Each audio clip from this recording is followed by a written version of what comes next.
Ibrahim school থেকে ফিরে এসেছে। স্কুল ড্রেস বদলে মায়ের কাছে আসে খাওয়ার জন্য। মা, আমি খেতে পারি? খুব ক্ষুধা লেগেছে। হ্যাঁ বাবা, রান্না তো প্রায় শেষ। আজকে পোলাও আর মুরগির মাংস রান্না করেছি। মাশাআল্লাহ, আমার প্রিয় খাবার। মা, এটা কাদের জন্য? পাশের গলির মোড়ে এক গরিব দাদু বসে থাকেন। আজ সকালেও দেখলাম কিছুই খায়নি, তার জন্য পাঠাবো।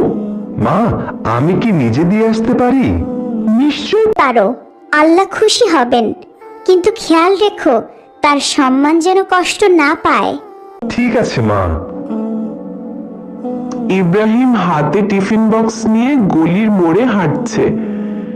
এক কোণে বসে আছেন এক গরিব দাদু। আসসালামু আলাইকুম দাদু। ওয়ালাইকুম আসসালাম বাছা, কেমন আছো? ভালো আছি দাদু। মা আমার প্রিয় খাবার রান্না করেছেন। আমি ভাবলাম আপনি না খেয়ে বসে আছেন, আপনি যদি একটু খান আমি খুব খুশি হব। দাদু, এটা একদম গরম গরম, খেয়ে নিন, তারপর পানি খাবেন। আল্লাহ তোমার মাকে নেক হায়াত দান করুন, এমন সন্তান তিনি গড়েছেন। দাদুকে খাবার দিয়ে ফেরার পথে ইব্রাহিমকে এক দোকানদার চাচা ডাকেন। ইব্রাহিম, একটু এদিকে আসো। জি চাচা। আমি সব দেখেছি, তুমি যা করলে সেটা অনেক বড় কাজ।